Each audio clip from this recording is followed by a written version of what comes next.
Otro fin de semana violento en el país. Solo este domingo se reportan más de 12 muertes en diferentes puntos del país. Y primer trimestre del año ya reporta 14 masacres. Mañana lunes los hondureños amanecen con otro duro incremento en el precio de los combustibles, con un incremento superior a los 1.50 de lempiras las gasolinas y más de 4 lempiras el diésel. Destapan supuesta olla de corrupción en la OAVI. Según las nuevas autoridades, gobierno anterior no dejó informes ni digitales ni en físico.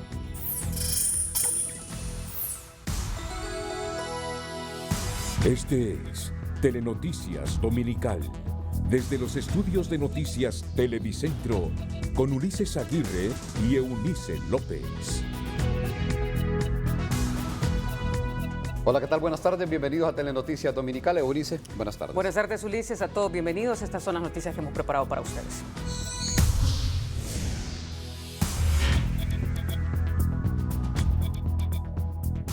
Bueno, ya esta semana comienza la aplicación de la segunda dosis de refuerzo de la vacuna contra la COVID-19 para el personal de salud y los cuerpos de socorro, aunque los expertos están solicitando que la cuarta dosis también de esta vacuna sea aplicada a los cuerpos vulnerables o más bien a los grupos vulnerables como los adultos mayores. A partir del lunes, la Secretaría de Salud aplicará la cuarta vacuna contra la COVID-19 a su personal y a miembros de cuerpos de socorro que tengan 4 meses o más de haberse aplicado la tercera dosis. Sin embargo, epidemiólogos recomiendan incluir a los adultos mayores en la aplicación de este segundo refuerzo. Definitivamente nos ayudará a salvar vidas. Y eso es lo más importante en este momento, porque no sabemos a ciencia cierta cómo el COVID-19 con la nueva subvariante BA.2 o cualquiera de las que ya existen se va a comportar en nuestra población después de este periodo de vacaciones de Semana Santa, donde habrá una gran aglomeración de personas. Médicos en primera línea son del criterio que la aplicación de la cuarta dosis para los adultos mayores lo justifica el hecho de que al paso de la pandemia han sido el segmento de población más expuesto. Es correcto, es la población que de hecho está más expuesta. Durante todos los picos de la pandemia han sido los que más se han enfermado, y esto como resultado de las acciones de los jóvenes, es decir, de las personas que pues en cierta medida que no tienen conciencia, llegan a sus casas infectados, infectan a los adultos mayores, y si ellos no están vacunados son las poblaciones más susceptibles. Por eso es que es importante que se vacune a toda persona y sobre todo los que no han sido vacunados que puedan hacerlo. Los expertos consultados son del criterio que si hay suficientes dosis y personal de salud, Honduras debe tomar el ejemplo de otros países donde ya se aplica una cuarta dosis. Esta aplicación de esta dosis, tanto llamada de refuerzo, segunda dosis de refuerzo o cuarta dosis, se aprobó para personas mayores de 50 años y para personas que tengan el sistema inmunológico comprometido.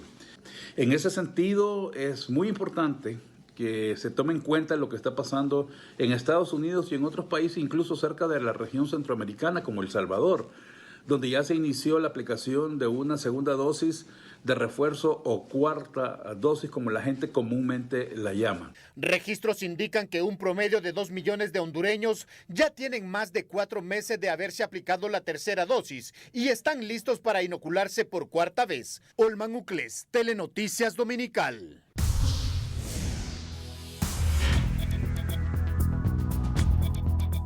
Y los combustibles continúan aumentando de precio todas las semanas y esta no es la excepción, lo que está disparando el precio de los principales productos de la canasta básica familiar, lo que sorprende todas las semanas también a los hondureños, quienes ya no tienen dinero y no les alcanza para suplir sus necesidades básicas.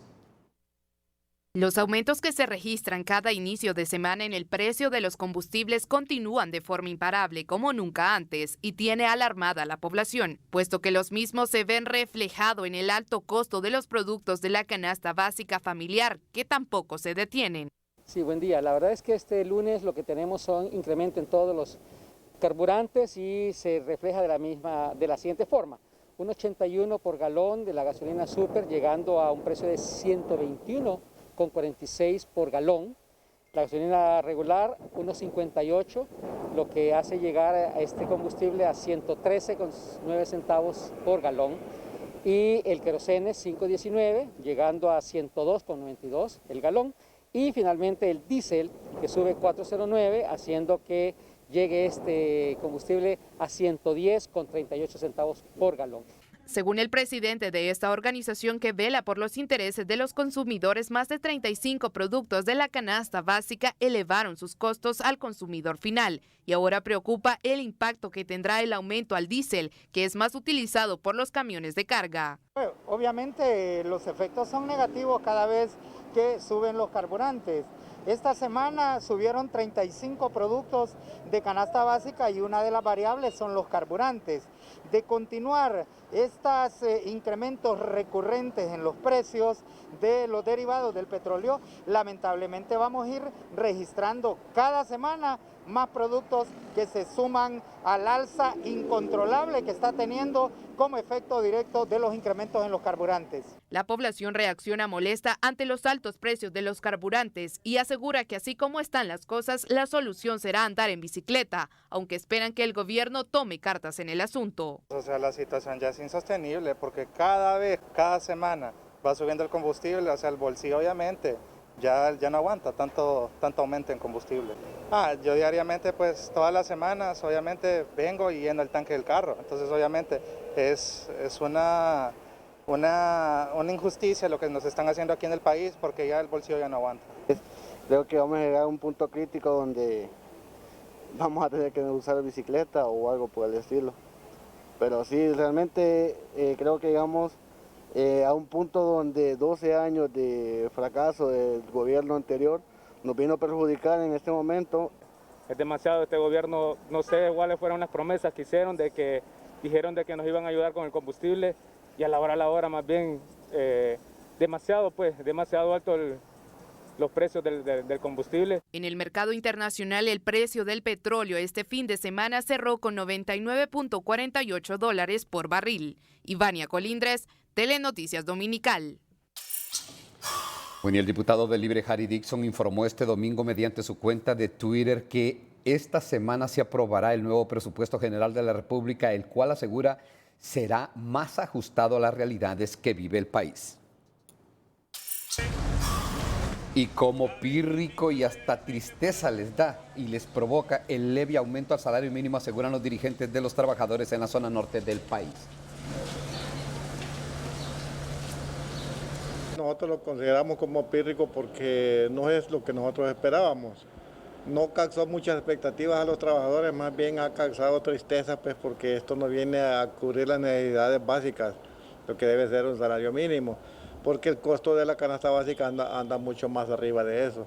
Preocupa pues porque vamos a seguir igual o peor, con los mismos reclamos, porque si los precios van a seguir incrementando, vamos a seguir igual.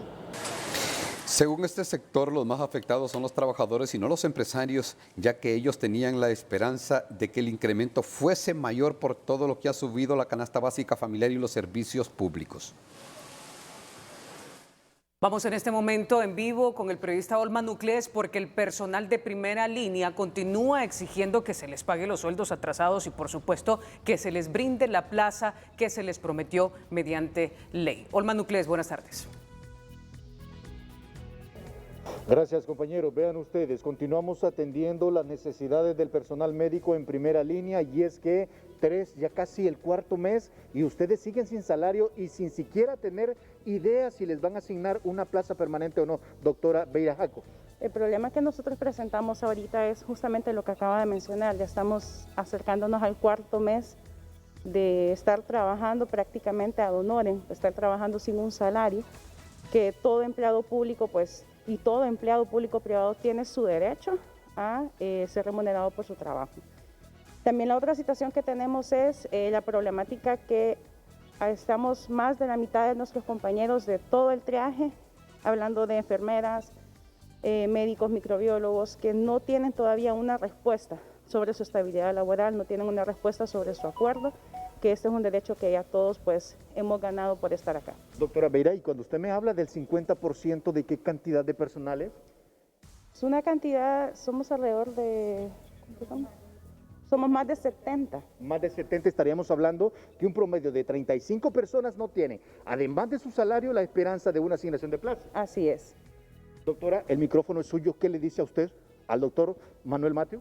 Bueno, pues antes que nada, nosotros obviamente comprendemos la situación por la que está pasando el país, pero también lo justo es que se nos resuelva también a nosotros, porque independientemente nosotros de tener o no tener un pago, o tener o no tener un acuerdo, hemos estado aquí presentes todos los días en lo que va de este año y todos los días de los años anteriores. Nos hemos presentado a trabajar, nos hemos expuesto a la enfermedad, hemos sido un gran número de personal de salud que hemos sido contagiados, nos hemos contagiado nosotros y nuestra familia, y merecemos que se nos dé respuesta. Y por supuesto que merecen respuesta, porque vean ustedes, esto es completamente en directo hoy domingo, y este personal aquí está, al frente de la batalla, esperando la respuesta por parte de las autoridades de la Secretaría de Salud. Ya casi 4 meses sin pago, y a esta fecha, más del 50% del personal no sabe si le van a asignar la plaza que ya se ganaron aquí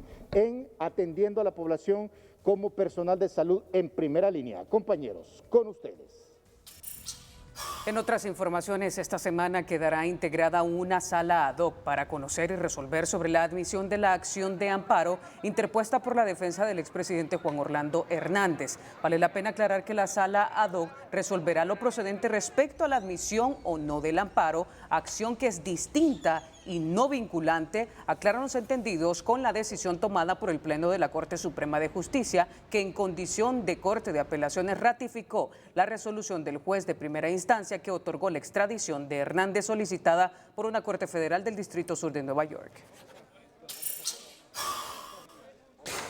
Bueno, también tenemos otras informaciones. El director de la Oficina Administradora de Bienes Incautados, Jorge González, denunció que no tienen informes digitales ni físicos sobre las actividades desarrolladas por esa institución durante los últimos 3 años. Se perdieron 3 años de información, tanto el sistema informático que tiene establecido la oficina, como también en lo físico. También estamos haciendo la investigación y así otros hechos. Agrega que el expresidente Hernández ordenó de manera ilegal la venta de 21 bienes incautados por fraude en el Seguro Social, puesto que no siguió los procedimientos que van conforme a la ley, donde deben ir a subasta 2 veces. Y si en estas 2 ocasiones no logran venderse, pasan de forma automática al formato de venta directa. El titular de la Comisión Nacional de Bancos y Seguros, Marcio Sierra, aclaró este fin de semana que no se detectó ninguna transacción sospechosa de la banca privada en el caso de dación de bienes que ejecutó días atrás la ex primera dama Ana García de Hernández. Sierra indicó que lo que hubo en ese proceso fue una transacción donde se dieron unas hipotecas que estaban a nombre del banco y fueron aceptadas. Concluyó que no podía catalogarse de anómala porque no hubo ningún reporte de las entidades financieras. Una comisión de alto nivel del gobierno conformada por la Secretaría de Derechos Humanos, Seguridad, Defensa, Medio Ambiente y la Procuraduría visitó la comunidad garífuna de Vallecillo en el departamento de Colón, amenazada con invasiones de grupos armados, informó la secretaria de Derechos Humanos. Y también pues de constatar la situación de amenazas que viven tanto por la invasión de los territorios producto de la siembra de palma africana, como también de otros actores probablemente vinculados a elementos de la criminalidad de la zona que están también asediando sus territorios. Hemos estado en un proceso de reconocimiento por parte tanto de la Fuerza del Ejército como de la Policía Nacional, porque es importante para el gobierno de Honduras también hacer presencia en estos espacios que quizás están lejanos. Roque señaló que las comunidades garífunas son beneficiarias de medidas cautelares otorgadas por la Comisión Interamericana de Derechos Humanos y reiteró el compromiso del gobierno de dar cumplimiento a las sentencias condenatorias en contra del Estado de Honduras. Bueno, y todos los días ingresan migrantes de diferentes nacionalidades a Honduras por el departamento de El Paraíso, situación que ha llevado a las autoridades locales de esa zona del país a decretar una emergencia sanitaria humanitaria. Nuestro corresponsal en el departamento del Paraíso, Edwin Portillo, nos tiene los detalles. Ante el ingreso masivo de migrantes de diferentes nacionalidades por la ciudad de Danlí, la Corporación Municipal en sesión extraordinaria decretó emergencia sanitaria humanitaria con el fin de solicitar a las autoridades del gobierno central una pronta intervención para buscarle una solución al problema que cada día agudiza más. Nuestro gobierno ha sido indiferente y el Ministerio de Gobernación igual ha sido indiferente y es parte de ser cómplice para que asalten a la gente, los violen, las maten. Hay un sinfín de cosas que se han estado dando. Por lo tanto, la corporación en sesión extraordinaria declaró un estado de emergencia humanitaria sanitaria. Las oficinas de la Delegación de Migración en Danlí lucen abarrotadas. Unas personas llegan a pie, pero la mayoría utiliza el transporte público para realizar el trámite y pagar la multa de medio salario mínimo que establece la ley. Sin embargo, los que no tienen dinero son exonerados para que continúen su viaje, pero muchos se quedan a dormir en los albergues que habilitó la Iglesia Católica, que ya son insuficientes. Danlí no había vivido esta experiencia de esta cantidad de personas entrando, para nosotros es nuevo, pero lo hemos asimilado como sociedad de una manera muy positiva, siempre colaborando. Los migrantes que abordamos relatan la odisea que viven en busca del sueño americano y todos los abusos de los que son objeto en el camino. Gente que está extorsionando a las personas a medida de sacarles dinero, dejarlos tirados, los botan, tanto como los niños, sin importar las condiciones que uno venga. Pasamos de todo, nos atracaron y también hay un taxista que nos quitó el dinero y nos dejó en medio camino y todo eso, nos pasó todo. El temor es que cuando las oficinas de migración estén cerradas por las vacaciones de verano, la ciudad se llenará más sin regulación alguna. Edin Portillo, Telenoticias.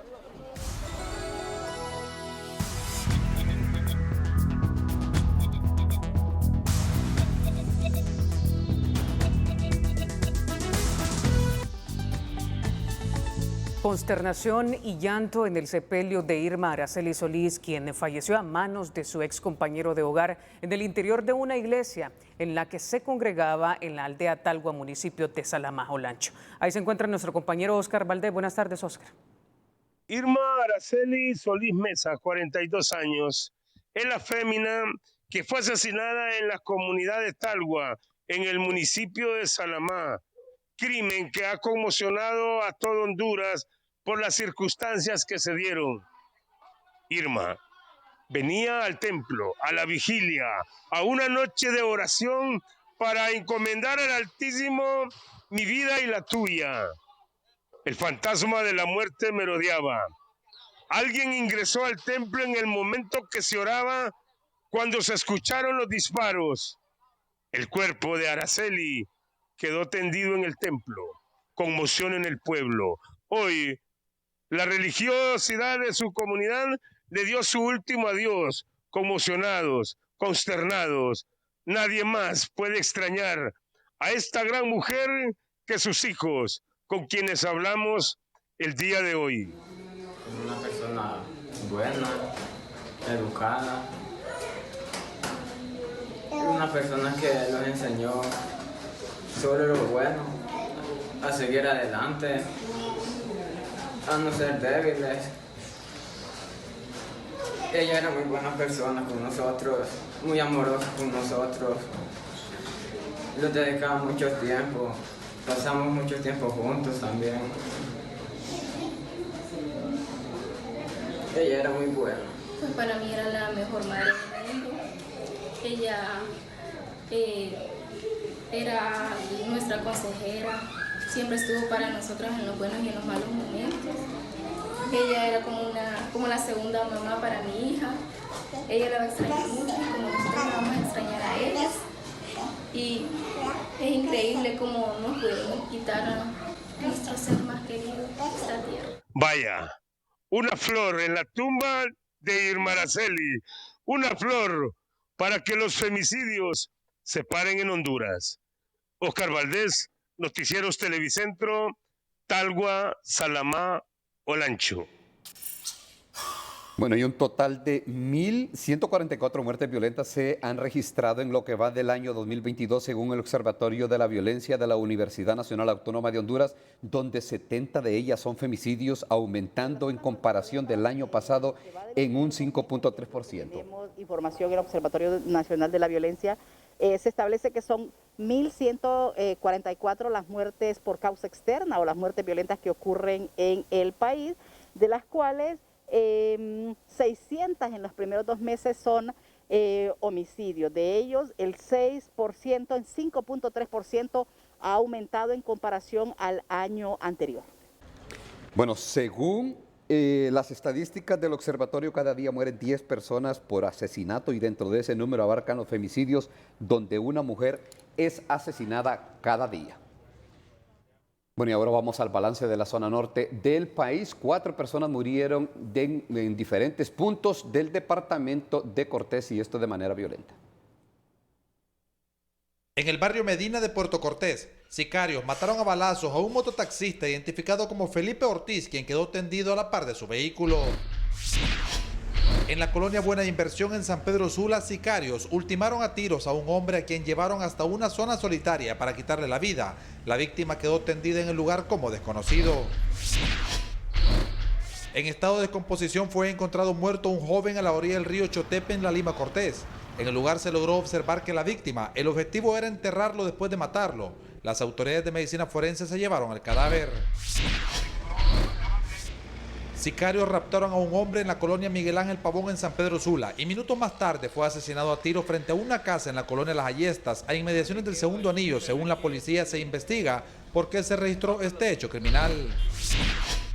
Un joven de 20 años murió tras impactar su vehículo en la parte trasera de una rastra. Su cuerpo quedó en medio del amasijo de hierro, donde más tarde el cuerpo de bomberos y medicina forense retiraron el cadáver. Jason Maldonado, Telenoticias. Bueno, y en las últimas horas, un ciudadano y de origen salvadoreño, presunto integrante de la Mara MS-13, fue capturado por agentes policiales en el departamento de Ocotepeque por encontrarse de manera irregular en el país. El sujeto fue identificado con el alias de El Danger y tiene antecedentes policiales que indican que fue detenido en años anteriores por asociación ilícita, extorsión y portación ilegal de armas de fuego, por lo que estuvo recluido por 10 años.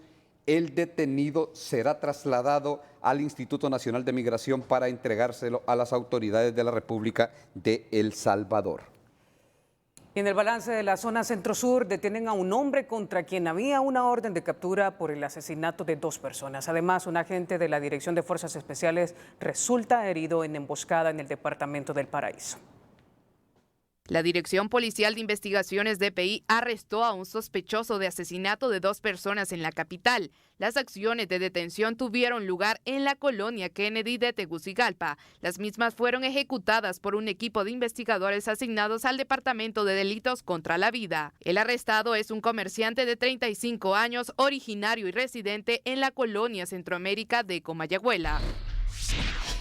En las últimas horas, elementos policiales fueron emboscados por ciudadanos desconocidos, quienes los atacaron con armas de fuego, resultando herido uno de los agentes de la Dirección Nacional de Fuerzas Especiales. El uniformado fue trasladado de emergencia al Hospital Gabriela Alvarado de la ciudad de Danlí para recibir asistencia médica. La Policía Nacional le dio captura a un sujeto por suponerlo responsable del delito de usurpación en Choluteca. El capturado es un jornalero de 58 años, originario y residente en la colonia Villanueva de esta jurisdicción. Un motociclista murió tras caer de un puente a desnivel que conecta con el anillo periférico en la colonia Villanueva. Fue identificado como Ramón Alejandro Molina Mondragón, de 25 años. El accidente refleja que el joven impactó en el barandal del puente, perdiendo el equilibrio y cayendo solo su cuerpo al vacío. El agente de la Dirección Policial de Investigaciones DPI que ocasionó el accidente de tránsito donde murió un oficial y otro resultó gravemente herido será judicializado por los delitos de homicidio, conducción temeraria, lesiones y daños por conducir a exceso de velocidad y bajo los efectos del alcohol. Ivania Colindres, Telenoticias Dominical.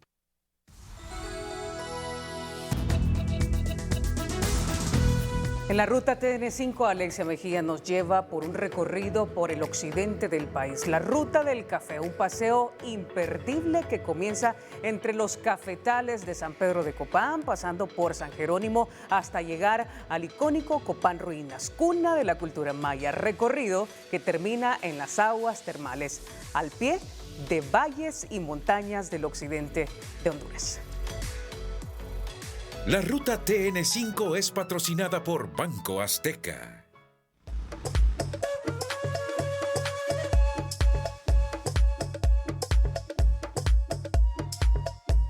Mi ruta TN5 es especial porque visitaremos algunos de los lugares más encantadores del occidente sin faltar las bellezas de mi pueblo, donde iniciaré mi travesía con la ruta del café.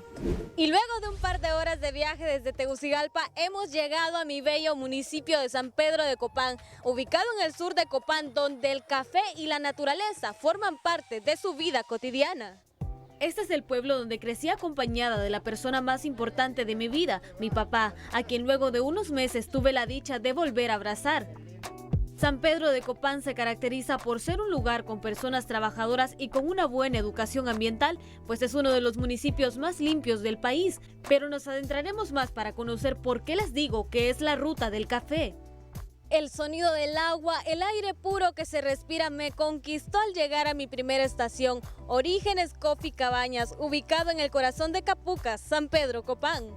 Aquí nos recibió Elizabeth, quien nos brindó una atención acogedora, característica de mis paisanos. Luego nos dirigimos hacia una de las fincas que hacen posible que el café hondureño sea reconocido internacionalmente. ¿Y quién no ama el café? Contamos con diversidad de variedades de café para poder satisfacer los gustos de nuestros compradores de café. Nosotros encontramos el espacio para evaluar 5 tazas. Por supuesto no podía faltar una clase de barismo y qué honor recibirla con Mari Portillo, catadora ganadora de importantes concursos a nivel mundial, orgullo de Capucas. Bueno, ya que yo no rompo la nata tan bien como Mari, vamos a degustar de una manera diferente este delicioso café. Yo a la mía y usted a la suya, Mari.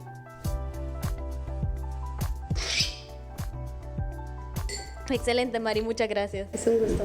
Podemos disfrutar la frescura. Un ambiente puro donde el sonido de las aves te rodean, vale la pena detenerse un momento a disfrutar y reflexionar lo importante de cuidar nuestra madre tierra. Ha finalizado mi recorrido por mi bello municipio de San Pedro de Copán y ahora ha llegado el momento de partir hacia otra de las bellezas del occidente. Ahora vamos de sur a norte, mi destino la puerta cultural de Honduras al mundo, no sin antes pasar por otra de las regiones caficultoras del occidente. Aquí me esperaba Javier para adentrarme nuevamente en el bosque a disfrutar de una buena carga de café al son de una cristalina cascada para aguantar lo que venía. Y no les miento, llevaba un remolino en mi estómago y no de tanto aromático sino de nervios porque lo extremo estaba por llegar. ¿Listos para la aventura? ¡Listos! Espérense que me va... ¡Ya valí! ¡Uh!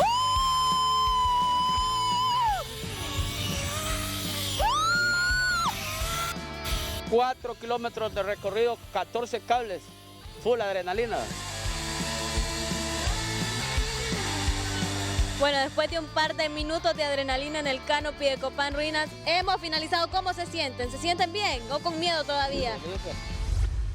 La aventura en Copán Ruinas continuaba. Visitamos uno de los lugares que son el sueño de quienes aman los girasoles como yo, donde podemos admirar más de 10 especies de girasoles y aprovechar para llevarse un par de flores de este bello jardín. Y es que no podía irme sin plasmar el recuerdo en fotos. Copán Ruinas es un destino lleno de lugares que se acomodan a lo que tú quieras hacer. Si prefieres ahondar en el café, lo extremo, la naturaleza o si como yo, prefieres experimentar todo en la visita. Y es que luego de tantas emociones disfrutamos de una cena espectacular en una hacienda donde un perfecto mirador nos invitaba a disfrutar la vista con un aire lleno de pureza, que nos envolvió con la historia del lugar y la calidez de José Cueva y su esposa, quienes nos dieron un tour en esa joya centenaria que provoca regresar pronto. Esta es la fotografía de Juan Ramón Cueva, ¿verdad? Que fue el fundador de nuestra hacienda.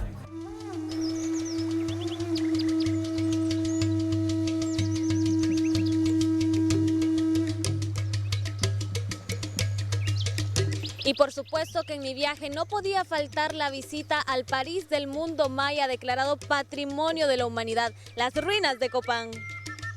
La puerta cultural de Honduras al mundo, la cuna de los mayas. Recorrimos el Parque Arqueológico de Copán Ruinas.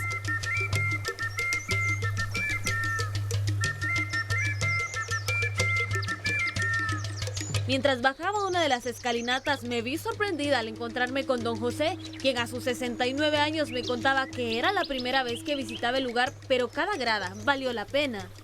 ¿Nada cansado va usted? No, yo no. ¿Y cuántas veces ha venido? Primera vez. Primera vez. ¿Y va a volver?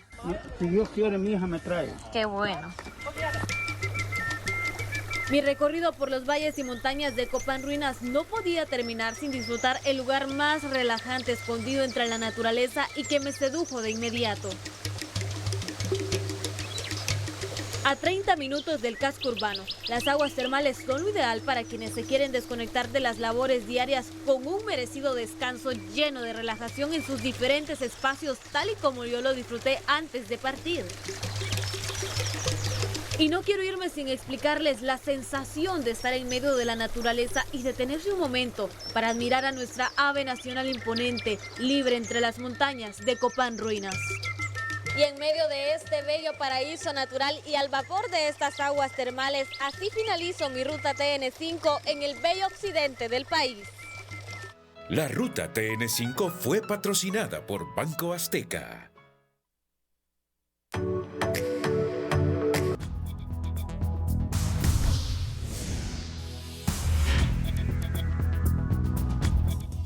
Buenas noches, amables televidentes del noticiero TN5. De inmediato, nuestro compacto informativo de este fin de semana.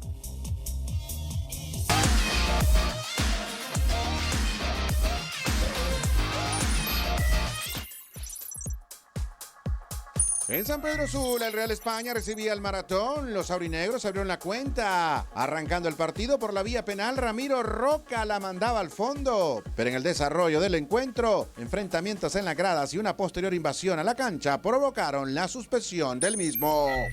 En el Progreso, el Honduras del Progreso cayó de local ante la Real Sociedad. Jamal Charles fue el responsable del gol. En la Ceiba, Victoria se impuso por la mínima a las Águilas. Yaudela era de cabeza y al fondo. Motagua cayó por cuarta fecha consecutiva. En el Estadio Excelsior, el Platense recibía a la UPN. En una gran jugada de Montoya, llegaría este centro que aprovecharía muy bien el policía William Moncada. La pelota al fondo y el Platense que se impone a la UPN 1-0 y se coloca a 9 puntos del Honduras del Progreso en la lucha por la permanencia.